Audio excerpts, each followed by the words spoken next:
The Queen's Cold War against Camilla. Weeks before Charles married, the Queen cut Camilla out of ceremonies and dinners. And the final insult? As Tom Bower reveals, she didn't even talk to her at her own wedding party. On a late summer's evening at Balmoral, Charles decided the moment had finally come. He was going to confront his mother and demand, once and for all, that she end her continued hostility to the woman he loved, Camilla Parker Bowles. For years, both the Queen and her mother had refused to have anything to do with Charles's mistress. Not only did they not want her present at any royal function, either formal or informal, they actively disapproved of her, and of Charles's relationship with her. But by the summer of 1998, Camilla was growing increasingly annoyed with Charles's continued insistence that she must keep a low profile. "You're off to the theatre with friends, so why can't I come?" she'd snap. She also wanted to meet William and Harry, and to be able to join Charles on holiday, and could see no reason, almost a year after Diana's death, why that shouldn't happen. However, as the prince knew better than anyone, there was no possibility of bringing their relationship out into the open, without the Queen's approval. Princess Margaret, who sympathized with him, had tried to intercede on his behalf. But the Queen had told her sister she didn't want to meet, or even talk about, Camilla. So, exasperated by what he termed an intolerable situation, and egged on by Margaret, he approached his mother one night in her sitting room at Balmoral. He asked that she soften her antagonism so he could live openly with Camilla. His hope was that the Queen, who rarely interfered, would at least not directly forbid it. But on that evening she'd had several martinis, and to Charles's surprise she replied forcefully, she would not condone his adultery, nor forgive Camilla for not leaving Charles alone to allow his marriage to recover. She vented her anger that he had lied about his relationship with what she called, that wicked woman, and added, "I want nothing to do with her." Met with a further hostile silence, Charles fled the room. In his fragile state, her phrase, "that wicked woman," was unforgettable. Tearfully, he telephoned Camilla. In fact, the Queen's disapproval of Camilla wasn't limited simply to moral grounds. She was also nervous that her character, exposed in the infamous Camillagate tapes 6 years earlier, was that of a shrewd mistress. "Oh darling, I love you. I need you all the week, all the time," Camilla had gushed. The much less savvy Diana never made such over-the-top declarations. Charles was distraught. As far as he was concerned, his mother had shown that she had little concern for his happiness. Carried away by a gust of tenderness towards himself, the prince complained that neither Diana nor the Queen had ever sympathized with his needs. His mother even stopped him moving into Clarence House, then his grandmother's home, after his 1992 separation from Diana. Why? Because the Queen felt that he had to be reprimanded and, in any case, the prospect of Charles entertaining Camilla in a palace shared with the 92-year-old Queen Mother was offensive to her. Instead, he was given St. James's Palace, a cold, comfortless dwelling. To make matters worse, Charles's beloved grandmother had also remained implacably opposed to Camilla. Neither the Queen nor the Queen Mother would allow Camilla, even to be present in the same room as them. Both, however, pointedly welcomed her ex-husband Andrew Parker Bowles to receptions, race meetings and house parties. Princess Margaret wasn't the only one who'd tried to make them see reason. The Earl of Carnarvon, the Queen's racehorse trainer and close friend, had volunteered to act as a go-between. Unfortunately, that had been a disaster. After talking to the Queen, he'd subsequently switched to her side. Charles had also recruited Angus Ogilvy, the husband of Princess Alexandra, to speak up for Camilla. And, rather dramatically, Ogilvy had informed the Queen that her son would neither compromise nor surrender. Nothing made any difference. The prince boiled with frustration. Ironically, it was Diana's infamous Panorama interview, in 1995, that convinced the Queen that Camilla needed to go. More than 22 million people had watched, as the princess not only questioned Charles's suitability to be king, but intimated that he'd slept with his mistress on the night before the royal wedding.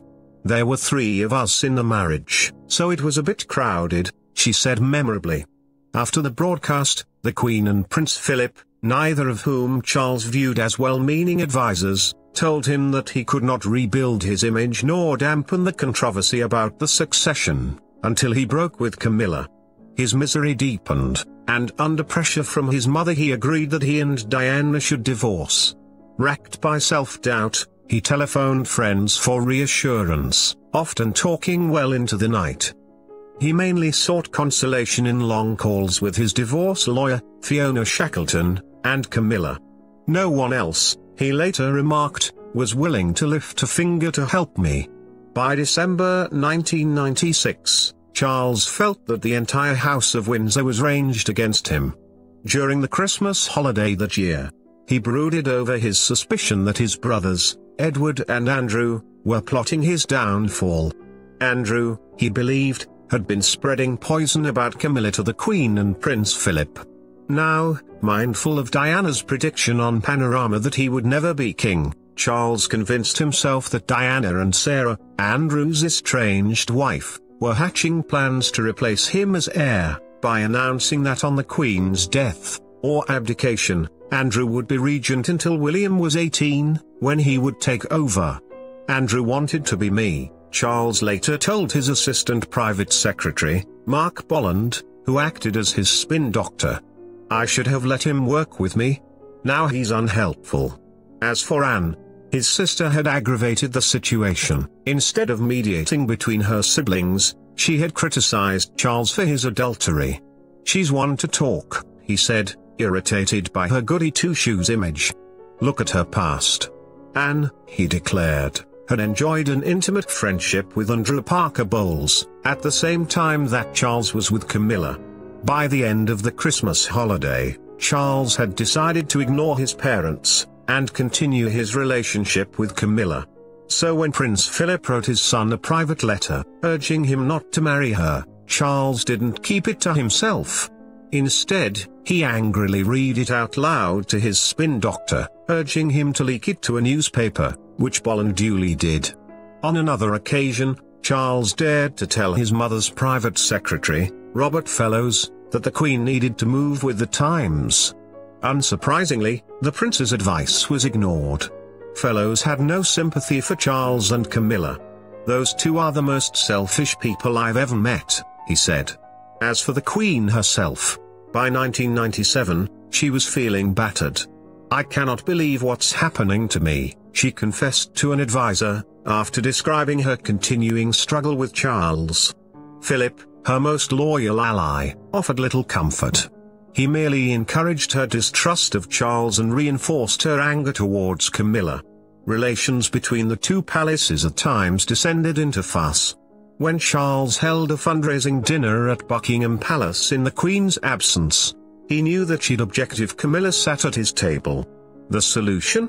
Her name was kept off the seating plan, and she came in late, to slip into a seat opposite her lover. "While Mom is away, the mice will play," Charles told his guests. After the showdown with his mother at Balmoral, Charles's tactics became more sophisticated. In 2000, he invited her to a 60th birthday party for King Constantine of Greece, knowing full well that she'd be loath to miss it, even though Camilla would be there. He was right, the Queen agreed to come, though she made it clear that she'd refuse to be introduced to his lover. "For Her Majesty, she does not exist," one courtier commented. It was the death of the Queen Mother, in 2002, that finally led to a turning point in the Queen's attitude. Initially, she decided that Camilla couldn't be invited to the funeral, because the Queen Mother had disapproved of her so strongly. But she changed her mind after hearing Charles's emotional tribute to her mother on TV. And so, she relented a little. Camilla, she conceded, could be present at the funeral, as a friend of the Queen Mother, but not as Charles's partner. It was the Queen's firm belief that Charles would not marry Camilla, in her lifetime. Yet, in 2005, he proposed marriage to his mistress, by then aged 57. The couple's engagement was duly welcomed by the Queen, though few could be sure what she really thought. Thereafter, the wedding plans hit one embarrassing snag after another. First, Charles's private secretary announced that the couple would have a civil ceremony at Windsor Castle, followed by a blessing by the Archbishop of Canterbury in St. George's Chapel. Within days, however, it emerged that 3 separate marriage acts specifically forbade the marriage of any member of the royal family in a register office. Charles could be married only in a church, yet the Anglican Church would not unite 2 divorcees. On top of that, he'd ignored the fact that civil marriages must be held in public places. Windsor Castle was the Queen's private home, which meant it was out of the question.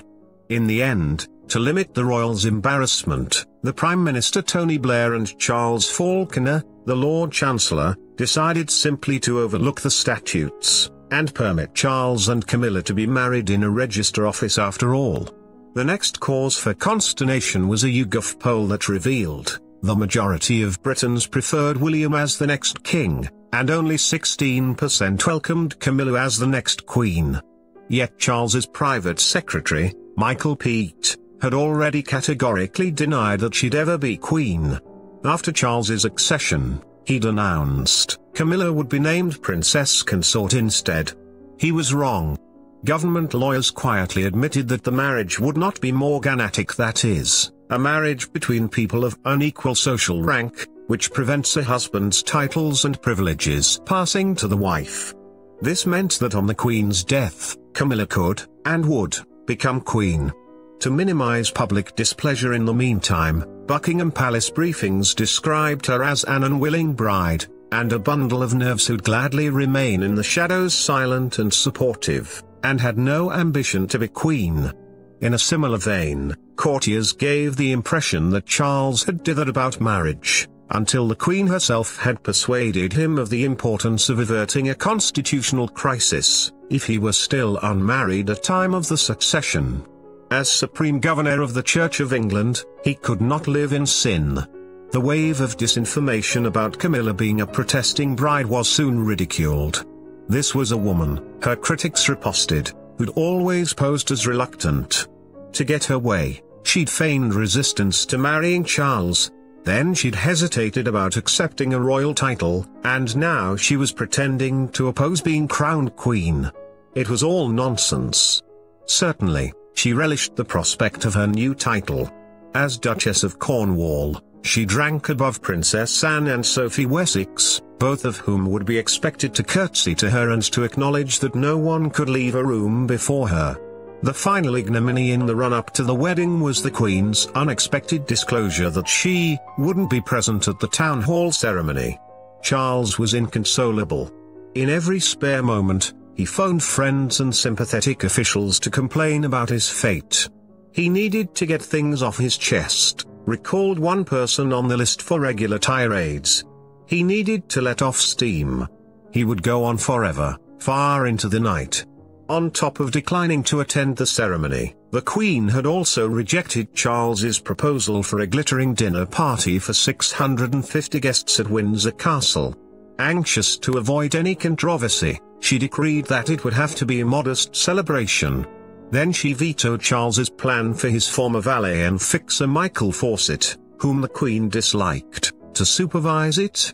Still, the prince was at least allowed to choose the guest list for the reception, which included those loyal friends the Palmer Tomkinsons, the Marquis of Douro, the Earl and Countess of Halifax and the Duchess of Devonshire, who had allowed their homes to be used by the couple after Diana's death, when they were trying to keep their relationships secret. Wallowing in gloom during the run-up to his wedding, Charles was asked, half-jokingly, by one of his friends whether the Queen might abdicate. "No," replied Charles, taking the question at face value. "Can you imagine her looking out of the window of Clarence House, and waving to me as I paraded in a carriage down the Mall?" Meanwhile, there was no mistaking the Queen's frostiness towards her future daughter-in-law. During the weeks leading up to the big day, she not only excluded Camilla from both royal ceremonies and official dinners, but also remarked that there was very little special Welsh gold left to make Camilla's wedding ring. There won't be enough for a third wedding, she pointed out. On the morning of April 9th, a small, enthusiastic crowd cheered outside Windsor's register office. After the marriage, which was witnessed by Charles's 3 siblings, the prince and his bride shed a few tears as they went on to St. George's Chapel, in the castle for the Archbishop's blessing. The Queen looked serious as the Archbishop asked, "Will you, his relatives, his friends and supporters, support the prince in his marriage vows and his loyalty for the rest of his life?" As she emerged into public view, she smiled, then walked briskly to a side room. The Queen was, as planned, just in time to watch the Grand National with Camilla's ex-husband and other racing enthusiasts. Afterwards, Charles looked warily at Andrew Parker Bowles as the Queen entered the reception. There was a call for silence. "I have 2 important announcements to make," she said. "I know you will want to know who was the winner of the Grand National. It was Hedgehunter." After the laughter subsided, she continued, "Secondly, having cleared Beecher's Brook and the chair and all kinds of other terrible obstacles, they have come through and I'm very proud and wish them well. My son is home and dry with the woman he loves. They are now on the home straight, the happy couple are now in the winner's enclosure." Amid the cheers of approval, few noticed that the Queen had not once mentioned Camilla by name. Nor did she speak to her during the party. "I can't believe it," the new bride repeated to her friends in the room. "I can't believe it." The Queen was also noticeably cool towards her son. As for Charles, he hadn't appreciated her wedding gift. She'd given him a brood mare as a wedding present, and a promise to cover her with a stallion, and pay the expenses for the foal. Perhaps she forgot that Charles wasn't interested in racing. After her speech, the Queen again went into the side room to watch a replay of the big race. To her irritation, the event hadn't been recorded. "Someone forgot to push the right button, ma'am," explained a nervous courtier. At this point, the Queen headed for the exit, passing Michael Fawcett, the servant closest to Charles, on the way. "Oh look," she said loudly to Philip, "there's Fawcett. He's got so fat." Charles was waiting for her on the steps outside. "That went rather well," said the Queen. "Yes," Charles replied. "We're leaving now." "Oh, I really want a picture of us all." The Queen stood for just 52 seconds, then, without another word, walked away. After she'd left the wedding reception, Charles turned to Billy Tullen, known as Backstairs Billy, who'd been the Queen Mother's favorite steward. "If only Grandmama could have been here and seen this," he said. "If she'd been alive," Tullen replied, "you couldn't have married